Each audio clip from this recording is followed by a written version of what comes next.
Question number one का third part,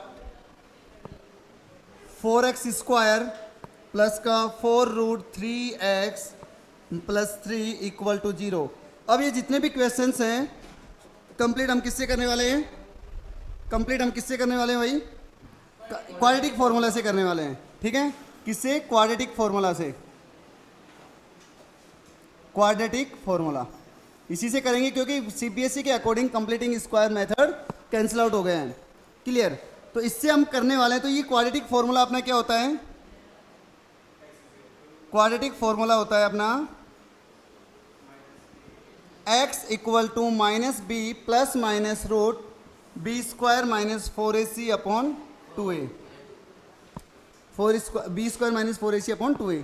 देखो एक छोटी सी एक वो बता देता हूँ आपको ट्रिक इसके बारे में, कि सबसे पहले आप बी स्क्वायर माइनस 4ac ये फाइंड आउट कर लो। समझना भाई, एक बार ये कंसेप्ट समझना, क्योंकि अपने को बाद में भी फाइंड आउट तो करना ही है।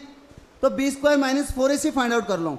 तो बी स्क्वायर माइनस 4ac यहाँ से फाइंड आउट करेंगे तो बी स्क्वायर मतलब 4√3 का होल स्क्वायर माइनस 4 इंटू √3 है,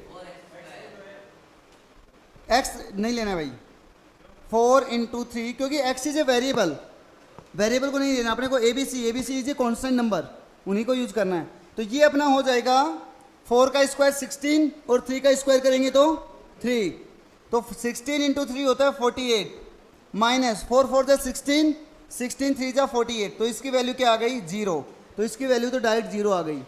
इन केस अगर इसकी वैल्यू नेगेटिव में आ जाए, तो इसको यहीं पे छोड़ देंगे, क्यों? अपने को आगे बोल देंगे कि ये नॉट सेटिस्फाई, ये नॉट रियल रूट।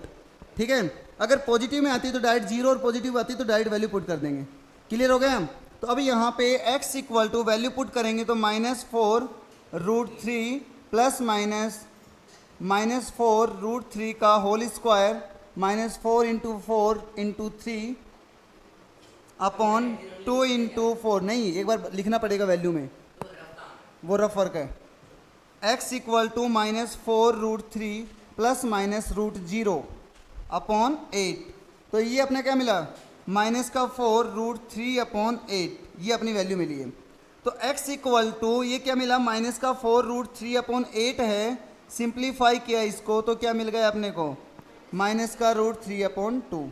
इसका मतलब क्या हुआ पता है? मैंने आपको इंट्रोडक्शन में करवाया था कि हम 4.4 में पढ़ने वाले हैं, 4.4 में कि जब discriminant d equal to B square minus 4ac की वैल्यू है ना, जब 0 के इक्वल हो तो क्या 2 इक्वल रूट्स होंगे, ये लिखवाया था। तो इसमें जब 0 आ रहा है तो 2 इक्वल रूट्स हो जाएंगे, तो दोनों ही इक्वल रूट के आएंगे, -√3 अपॉन 2 -√3 अपॉन 2, 2 टाइम हम यूज करेंगे इसको। अगर इसकी value B square minus 4ac की वैल्यू अगर 0 से छोटी है, छोटी का मतलब नेगेटिव में है तो क्या हो जाएगा? इमेजिनरी या फिर नो रियल रूट। ठीक है, अगर बी स्क्वायर माइनस 4ac की वैल्यू ग्रेटर देन 0 है तो उसमें क्या आएंगे? 2 डिस्टिंक्ट रूट, डिस्टिंक्ट मतलब डिफरेंट रूट। -48 यहाँ पे अगर लास्ट में अपना आंसर -48 आ जाए, इन केस -48 आ जाएगा यहाँ पे, तो हम इस क्वेश्चन को यहीं पे छोड़ देंगे, क्वेश्चन को कंप्लीट को छोड़ देंगे कि इसके कोई रियल रूट्स ही नहीं आने वाला, आएंगे। अगर यहाँ पे बी स्क्वायर माइनस 4ac की वैल्यू नेगेटिव में आ जाती है तब की बात हो रही है यहाँ पे। ये दोनों ही माइनस होते तो दोनों के 96 आ जाता, तो भी 90 माइनस में वैल्यू आ रही ना, तो माइनस में कोई भी वैल्यू आ जाए तो भी वो नो रियल रूट्स में आ जाएगा। तो इस क्वेश्चन को हम यहाँ पे माइनस की वैल्यू पुट करके यहाँ पे -96 करके इसको छोड़ देते हैं यहाँ पे, और 0 से छोटा होता है भाई। हाँ, ये 0 से छोटा है, छोटा के लिए है ये। ठीक है, क्लियर हो गया? तो इसलिए जो भी क्वेश्चन आप करो कंप्लीटिंग स्क्वायर से तो कोई रोल ही नहीं है। क्वाड्रेटिक फॉर्मूला से जब भी आप क्वेश्चन करो तो सबसे पहले B square minus 4ac find out कर लेना।